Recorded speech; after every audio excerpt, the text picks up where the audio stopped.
Coming up, I'm going to tell you why Jamal Murray is an all-star lock as Denver wins again, this time in Dallas.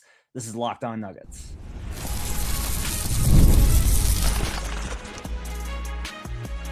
You are Locked On Nuggets, your daily Denver Nuggets podcast.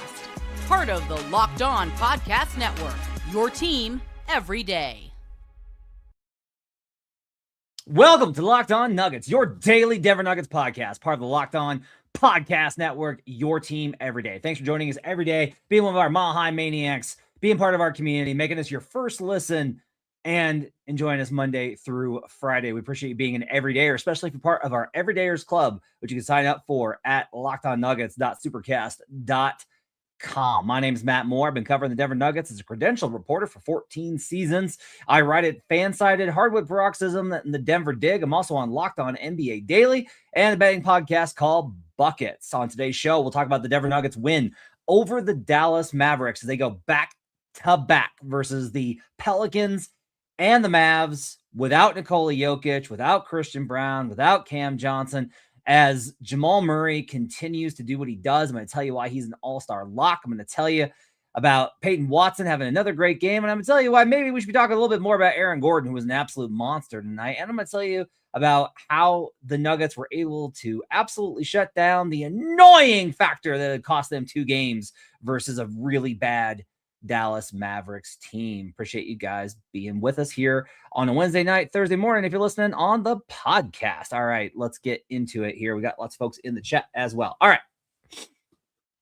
So I want to start here. Jamal Murray's going to be an all-star lock. Like, he's locked in. And the way I know this, like, it had been like, hey, Jamal might make an all-star team. And then it was like, hey, Jamal has a really good chance of making an all-star team. But if you listen to the commentary tonight, the way that Mike Breen was talking about him, it was like he is going to be there.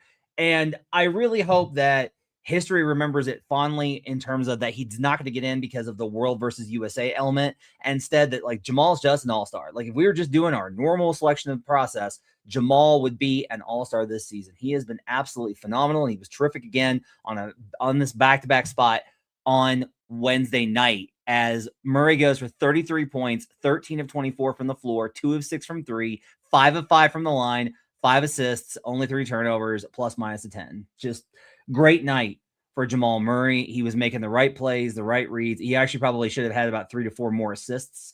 I think even factoring like his potential assists were probably way higher than that, but there were 3 to 4 that I was like, oh, that's a really good look. Like Bruce missed a brutal one under the rim, and Jalen Pickett missed like a wide open 3 that usually goes down. So Jamal's going to be an all-star. Like that's just going to happen. Like I'm willing to go ahead and say it's a lock. Jamal's going to get into the all-star game. He's going to be selected as an all-star. And that's absolutely phenomenal. That's just terrific. That's like such an important, I think, not important. It's actually not important. I don't think all-star is actually all that important. I think it's well-deserved, and I think it's something else for him to check off his list, and it stops a conversation about him that was never really fair to him in the first place. And it's just going to be a really awesome, I think, acknowledgement of where he's taken his game to. I just couldn't help tonight but feeling, even when he was scoring, and he scored 33 points here, he feels so much more like a pure point to me at this point in his career than he has ever had. Like this, he feels more like Jamal, like Chris Paul to me than I've ever seen him. And that's the highest compliment I can really give a point guard, because I think Chris is like how you should play point guard. There have been better ones, but I think Chris is how you should play point guard, like setting the offense, making the right reads. His control versus Najee Marshall, huge defender, versus Ryan Nembhard, completely overmatched defender, versus Brandon Williams, versus Caleb Martin, versus all the guys that they threw on him. His patience and control, he gets you on his hip, and he's getting to every single shot he wants. And a lot of it early in his career was that Jamal was able to generate shots consistently by getting to unconventional spots, and was just able to hit shots where it wasn't really where he wanted to go, but he was able to hit them anyway. And he still has that ability, but you're seeing him routinely just be like, you can't stop me from getting to my spots. And from the great defenders I've talked to, that's such an important element of it, is when you reach a level where the defender can't take away those spots from you because you have too many counter moves that they have to watch out for, and you're just bam, bam, bam, hitting them with all these shots they know they're not supposed to allow. It's absolutely deadly. His willingness to shoot threes from behind screens, coming quickly off pin downs or behind on DHOs. The way that he gets to his runner, absolutely everything has been phenomenal. And Jamal was absolutely terrific tonight in this win. It's a great win. We'll talk about the big picture stuff at the end, as far as the Nuggets continue to win without Nikola Jokic and how great that is for the position that they're putting themselves into. Payton Watson, another great night, 18 points, gotten into some foul trouble, 5 fouls for him tonight, but still 18 points, 6 of 12 shooting, 5 boards, 2 assists, 2 turnovers.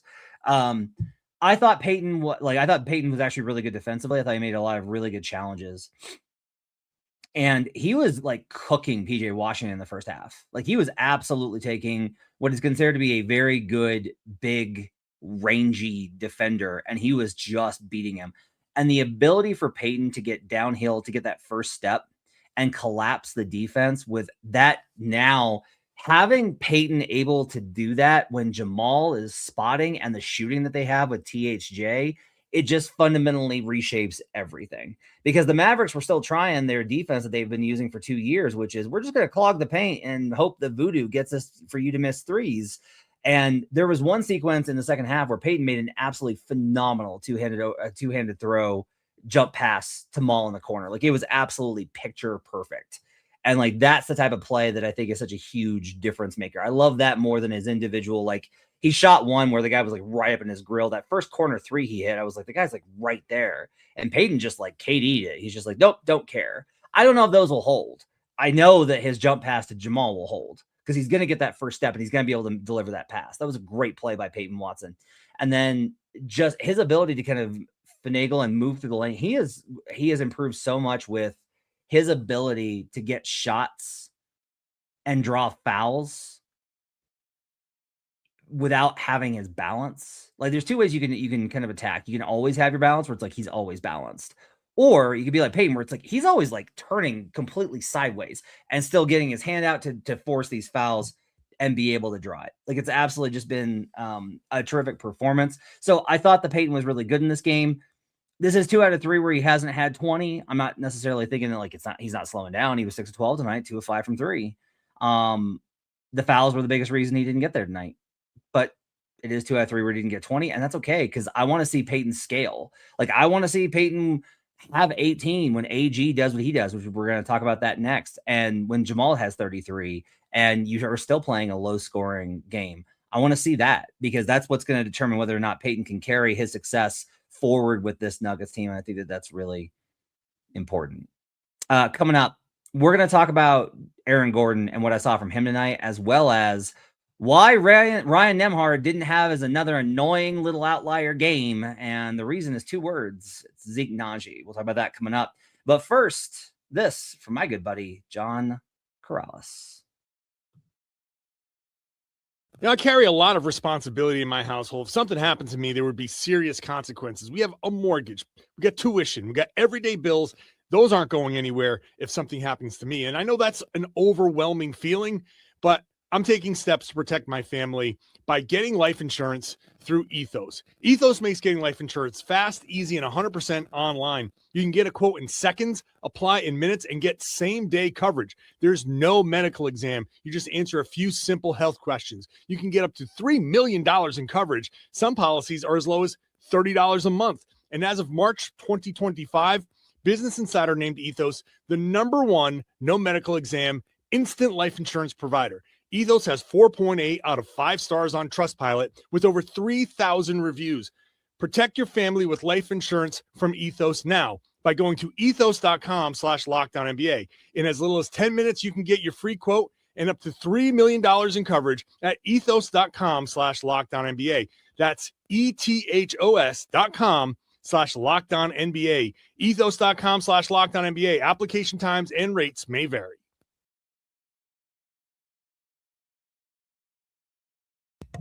Back here on Locked On Nuggets. Thanks for joining us and being with us. Let's talk about AG. AG was a monster tonight. Like, he really absolutely killed that team. 22 points, 8 of 12 shooting, 3 of 5 from 3 after he airballed his first 2 shots, 6 boards, 3 assists. He was only a +3, but I will just tell you, like, the Mavs didn't know what to do with him. Going back and rewatching it, I rewatched it before I hopped on.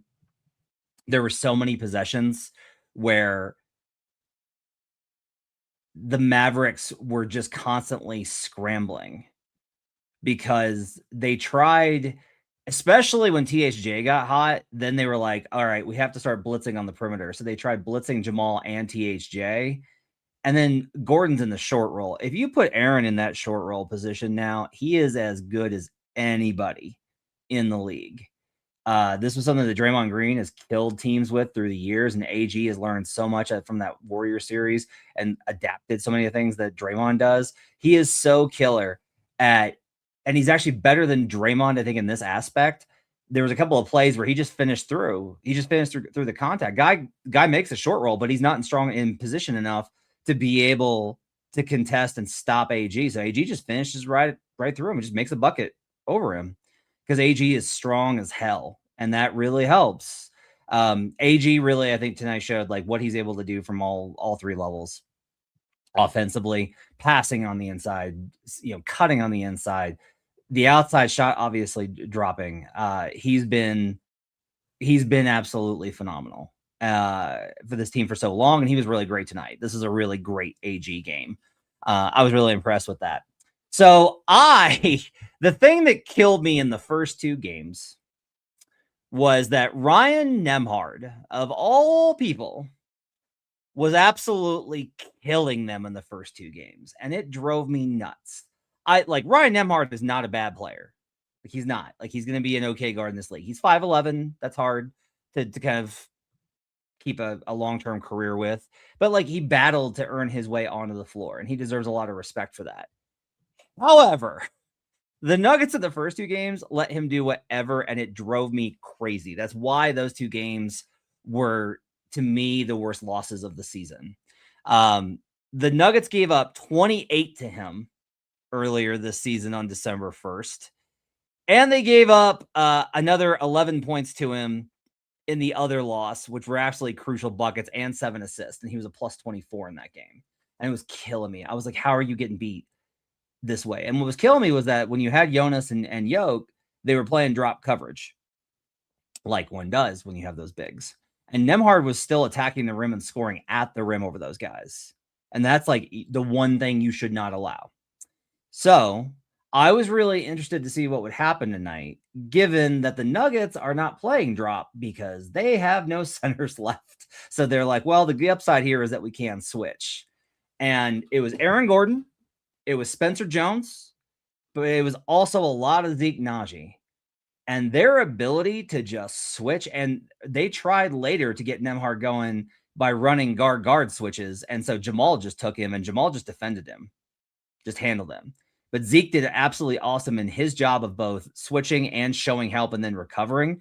And it was absolutely, it was just terrific. And what do you know? Ryan Nembhard did not do anything tonight, as Nembhard goes for a whopping 2 of 6 for 5 points and a minus 14 tonight. Not a good night for Ryan Nembhard. You only played 15 minutes. They also are playing Brandon Williams a lot more. That's a big part of it. He's playing a lot more, and obviously they kind of moved and they started Jaden Hardy tonight, and he was 3 of 11.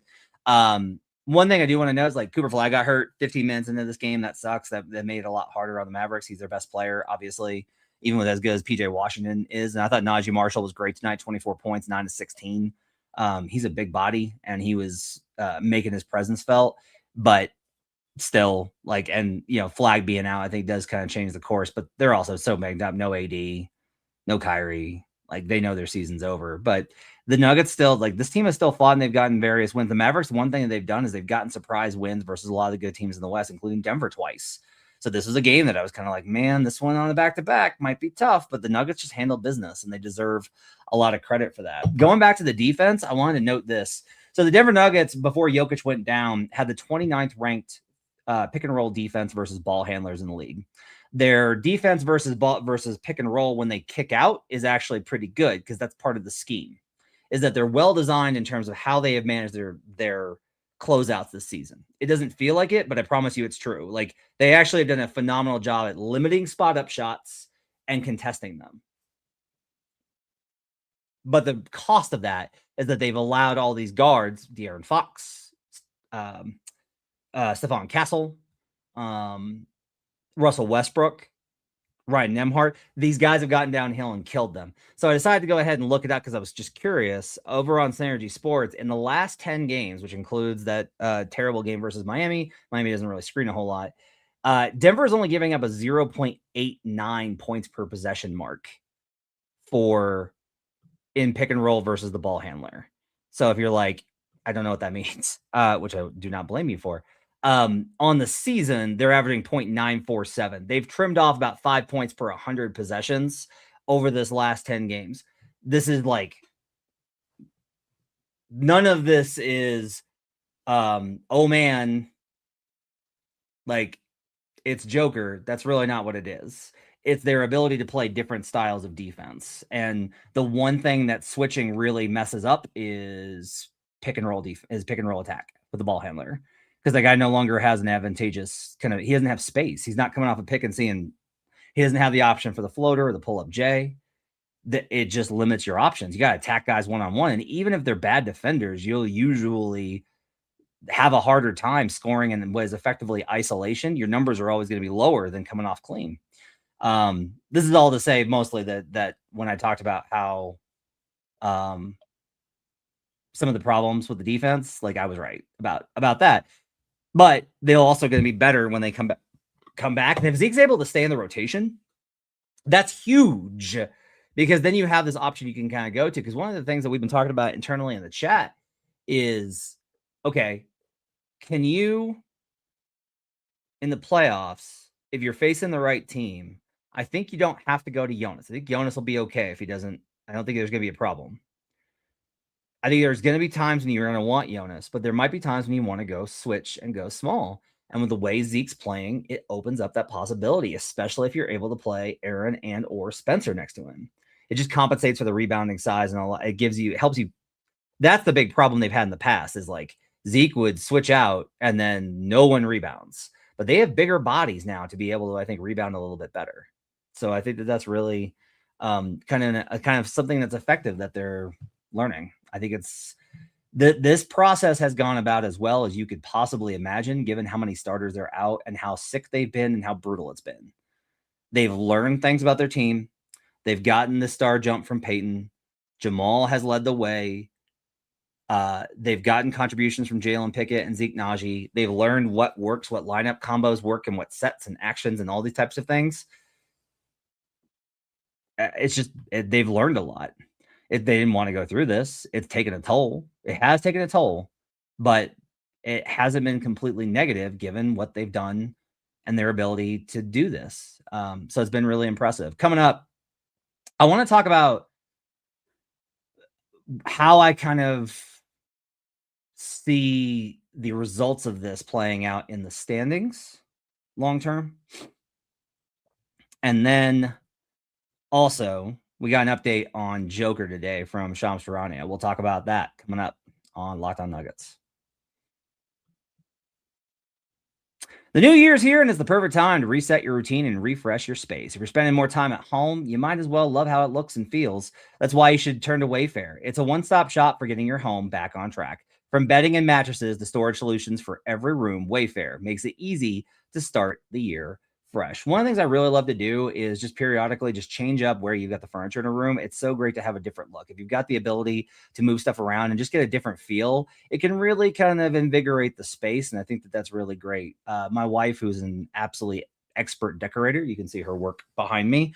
One of the strengths that I think she really has is she changes up the decorations in our house pretty consistently. And so it always feels the same. It feels like home, but it feels just like a little bit different. And Wayfair helps you do that. You can pick up new bedding and accent pillows from Wayfair. It's going to change how your bedroom feels. You can find pieces that match your style without spending a fortune. Get organized, refreshed, and back on track this new year for way less. Head to wayfair.com right now and shop all things home. That's WAYFAIR.com. Wayfair, every style, every home. We'll be right back on Locked On Nuggets. Back here on Locked On Nuggets. Thanks for joining us and making us part of your day. Appreciate you guys being with us. Okay. So I want to start by talking about how the Nuggets have fared without Joker. So now, God, they're 6-3, I guess, without Joker, which is stupid. That's just ridiculous. That's insane. Because it's not like they're just missing Yoke. They missed everybody else. I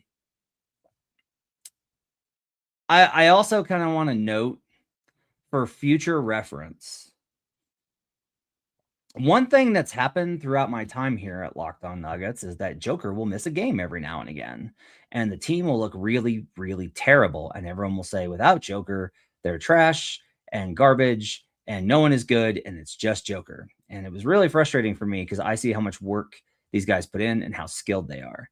One of the things, though, instead of focusing on how wrong those people were, and they were, is more to point out that this is like something that you should keep in mind for the future. And this is something I really I wouldn't have expected when I started covering the league. There's an adjustment period that really hits teams hard. To the point where I'll tell you, the first game where Joker comes back is probably going to be a little rough. Not because of Joker. I actually kind of think Joker probably comes back and is just like, pop, 30, 15, and 5, or 10, 30, 15, and 10. Just like does his usual Joker thing. But I think everybody else around him is going to be a little bit clunky. I think they're going to be a little bit rushed. I think they're going to be a little bit trying to reacclimate to playing around the big fella. They've done it for years. Jamal will have the easiest time because Jamal knows how to do it. It's like riding a bike. But I'm not going to be surprised if guys like Tim Hardaway Jr. or Payton Watson or some of the other guys have a little bit of a hard time going back to the Jokic way of playing just for a game or two. There's an adjustment period. And the same thing kind of happened. The Nuggets lose Yoke and they get the surprise win at Toronto, and then they lose that Nets game and everyone loses their mind. They lose the Cavs game, close, but didn't play as well in that one. Then they lose the Nets game and everyone loses their mind. And then they settled in. They just needed to figure it out. It took time for them to figure out how to play without Nikola. I think it's really hard when it's you're in a rhythm of the season and you're doing this every night, you're doing this every night, you're doing this every night. It's totally different. I think that's a real problem, especially when you're not playing against the same team. You're playing against somebody new every single night. So just as kind of a reminder that there is this adjustment period that happens. The Nuggets currently sit in second place in the Western Conference.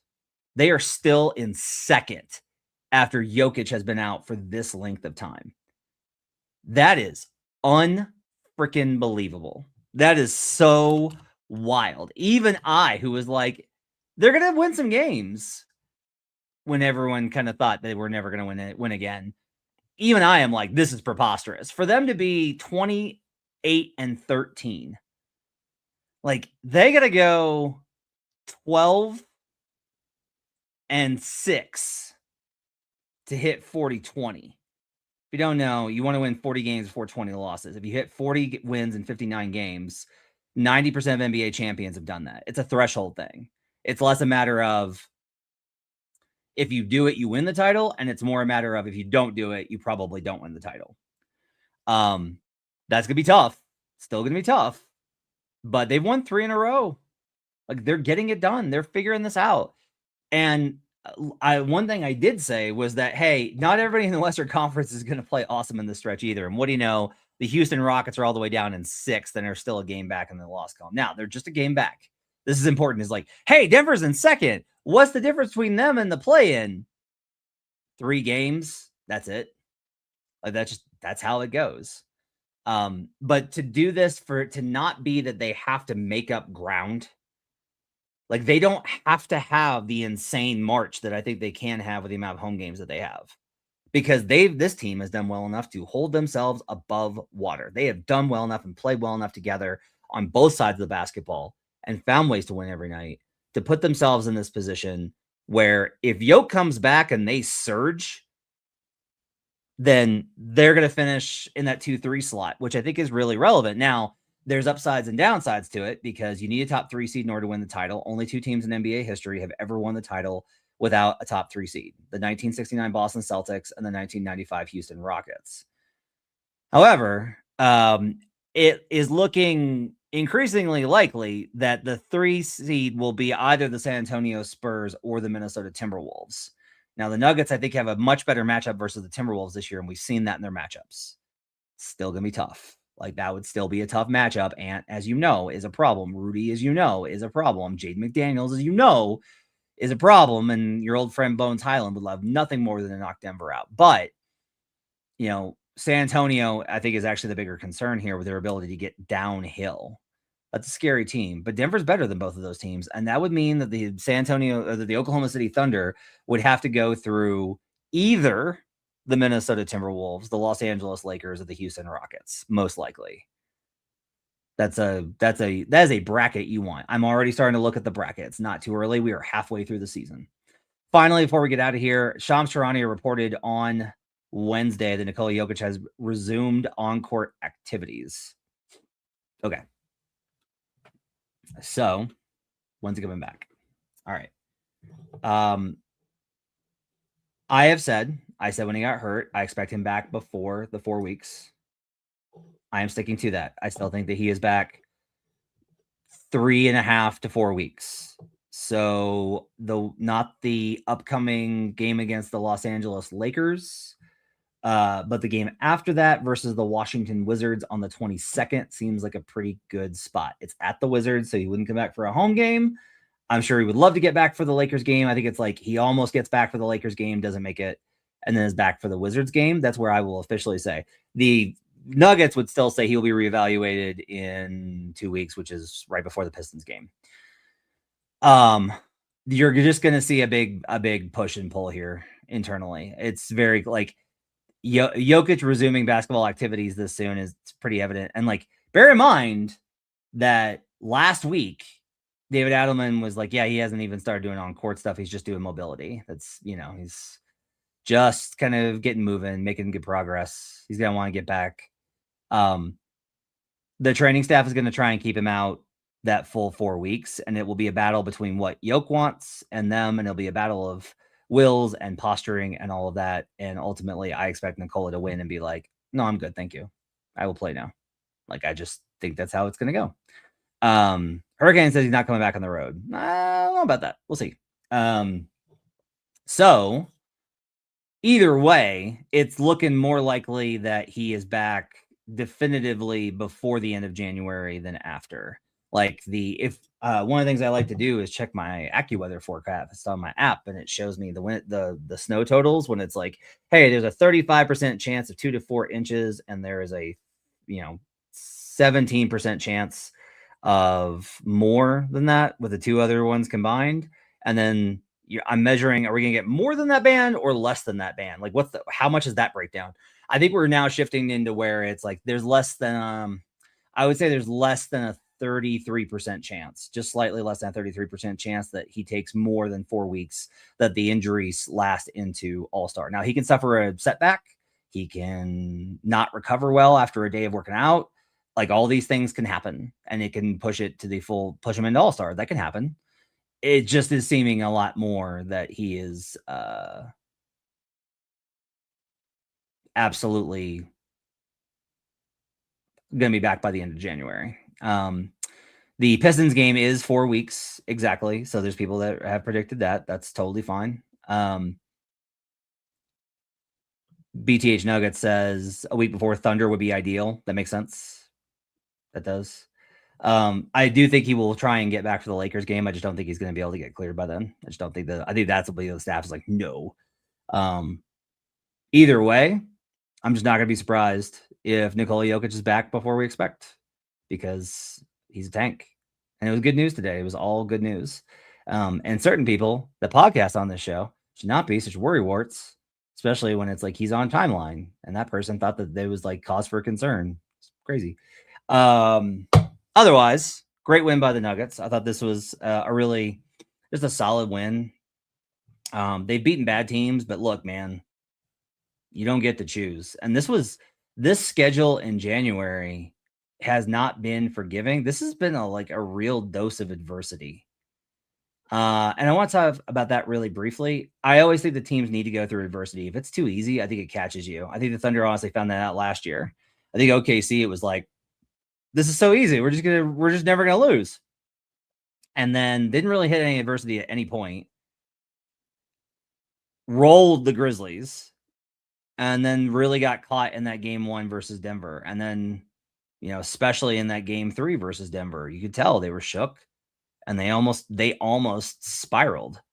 Nuggets close out game 4 and everything is just like wildly different. It's insanity.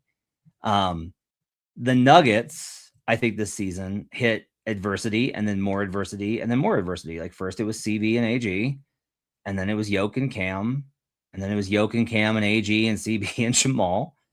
And they've still managed to find a way through this. And like, again, I will say there will be a toll for all this.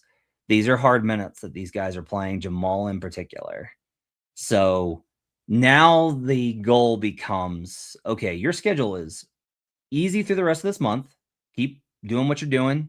Like they will not just win every game, but they will, if they can keep winning. Honestly, I needed them to win like 1 out of 3, and they're winning 2 out of 3. But if they keep winning 2 out of 3 and you get Joker back, that schedule in February is brutal. They have a lot of big games versus a lot of really good teams. Then they hit the All-Star break, and then they finish out the month of February, and then they're home. And it's a lot of good teams, but they're home over and over and over again. You can burst through that, lock yourself into a top 3 seed, because some of these teams will start to spiral off, whether it's Minnesota has a losing streak or San Antonio falls back to earth or whatever. You will get the stretch where it's like you're not going to be 1 game. Probably it's possible, but probably you'll have more than 1 game of separation. And if you do that, you set yourself very well to be like, hey, the last 3 weeks of the season, we're resting guys every other night. We're going to get Jamal some rest. We're going to get AG some rest, and we'll be good to go for the playoffs. It's a tough road, but they managed it really well. And the coaching staff deserves a lot of credit, and the players deserve a lot of credit for what they brought to the table, especially this month for your Denver Nuggets. Thanks for joining us. Appreciate you guys being with us. We'll be back tomorrow. Swipe and grab it with you. We are working on ways to explain the choices that lie ahead of the Nuggets for keeping Payton Watson, whether it's tomorrow or later this week or over the weekend. We will have a show that deals entirely with that subject, so be on the lookout for that. Appreciate you guys being with us. We'll see you guys again next time here on Locked On Nuggets.